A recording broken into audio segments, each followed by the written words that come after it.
আমরা পরীক্ষায় অবশ্যই পাস করব, শুধু পাস করব না, আমরা উইথ ডিস্টিংশন, আমরা স্থান নিয়ে স্থান অধিকার করে শীর্ষের স্থানে থাকব। এরকম নাই এই মাহফিলে কেউ আশা করার মতো? কেউ আছে? কারা আছে?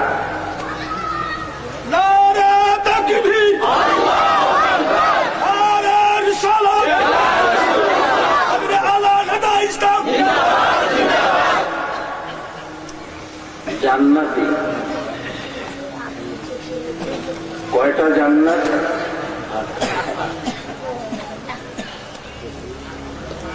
এই মাহফিলে যারা আছেন বা যারা শুনছেন, যারা ভালো আল্লাহর মহব্বতে যারা চোখের পানি ফেলছেন বা অন্তর কাঁদছে যাদের, যত দূরে থাকুন না কেন,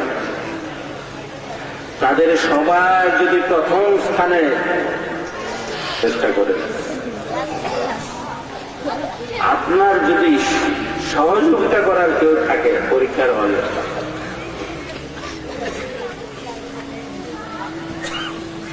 আপনি পরীক্ষা ভয় দিতে চান না, আপনাকে কি এরকম যদি বলে যে তুই বন্ধু পরীক্ষার হলে যালে পারস লিখস, আমি তো আসি দেখুন, এরকম আশ্বাস দিতে পারেন না? এরকম দেওয়ার নিয়ম আছে না দুনিয়ায়? তাইলে আমার কাজটা কি হবে? যে পরীক্ষাটা দেওয়ার তো বন্ধ হলে তো যাই, পরীক্ষা কতটুকু পারি না পারি সেটা দেখবো, আগে পরীক্ষা হলে যাই, পরীক্ষা দেওয়ার চেষ্টাটা তো করি। কেউ যদি আশ্বাস দেওয়ার থাকে তাহলে আমাকে ঠিকই পাশ করানো না, শুধু আমাকে স্থান করে দেওয়ার ব্যবস্থাও তো করতে পারেন, তাই না? আমার কাছে তো একটা জিনিসই চান, আমি শুধু ভালোবাসি কি না, পরীক্ষা দিতে রাজি কিনা। পরীক্ষা যে কোনো পরীক্ষা আছে, আমি পরীক্ষা দিবই, আমাকে ফার্স্ট হতেই হবে প্রেমের পরীক্ষায়। এই যার সাহস থাকবে তার কাছে কোন পরীক্ষা টিকবে? কোন পরীক্ষা তাকে বাধা দিয়ে রাখবে? পারবে? ইব্রাহিম আলাইহিস সালামের আগুনের পরীক্ষায় সে বাধা মানবে না, তার কাছে আগুন ও জান্নাত হয়ে যাবে।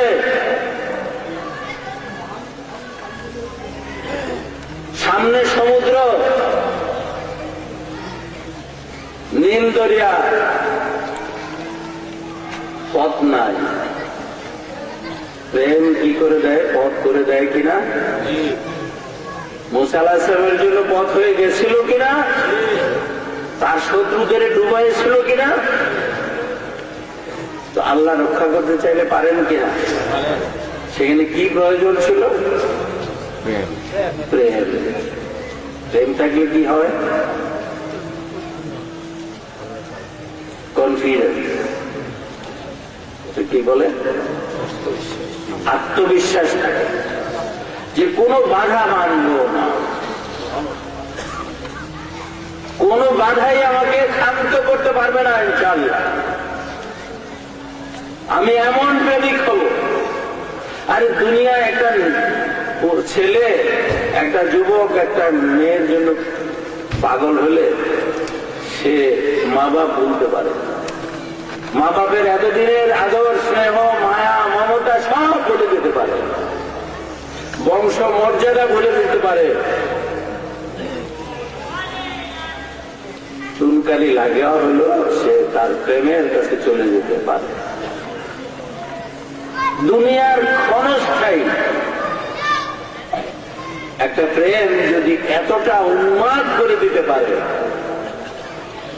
যে প্রেম সমস্ত দুনিয়া আখেরাতের মধ্যে, যেটা যেই প্রেম আসল প্রেম, যেই প্রেমের উদ্দেশ্যে সৃষ্টি আমার, সেই প্রেমকে পাওয়ার জন্য আমি সব ত্যাগ করতে পারবো না?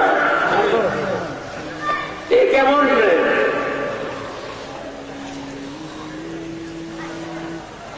তাই সাহাবা কেরাম সেরকম প্রেম বুকে নিয়েই থাকতেন। যুদ্ধের মাঠে আল্লাহর হাবিবকে মাঝে রাখতেন, তারা শত্রুদের তীরের দিকে তাদের বুকটা রাখতেন। নিজেদের সবার বুক ছিল শত্রুর তীরের দিকে চারদিকে, আর মাঝখানে আল্লাহ হাবিব সাল্লাল্লাহু আলাইহি ওয়াসাল্লামকে রাখতেন। প্রেম শুধু আমার প্রেম নয়, এ তো আমার আল্লাহরও প্রেম।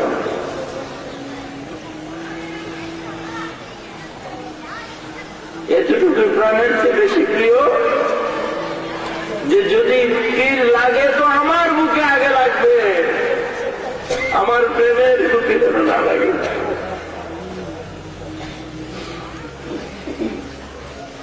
দুনিয়ায় মানুষ কত রকমের কথা বলবে, তুমি দরবেশ হয়ে গেছো, ফকির হয়ে গেছো, অলি হয়ে গেছো, ধন্য হয়ে গেছো, কত কথাই বলবে।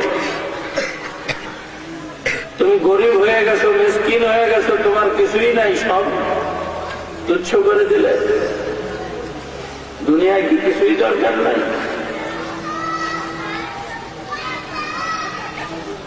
নানা রকমের অপবাদ আছে। প্রেম কি কোনো অপবাদে টিকে থাকে? কোনো বাধা মানে?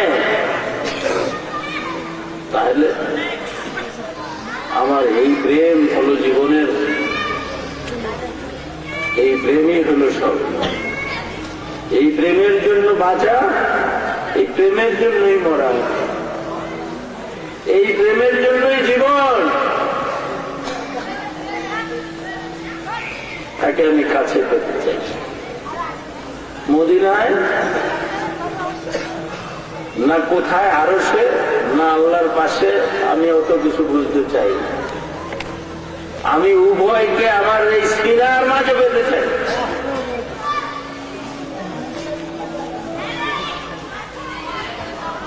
সেই সিনাকে মদিনা বানাতে হবে। উফ, এই জ্বালা। আল্লাহর ওলি হইতে কোনো বাধা আছে?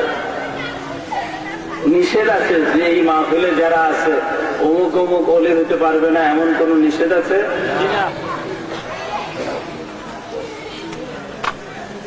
যে আল্লাহর বন্ধু পাগল হবে, আশেক হবে, সেই আল্লাহর ওলি হবে।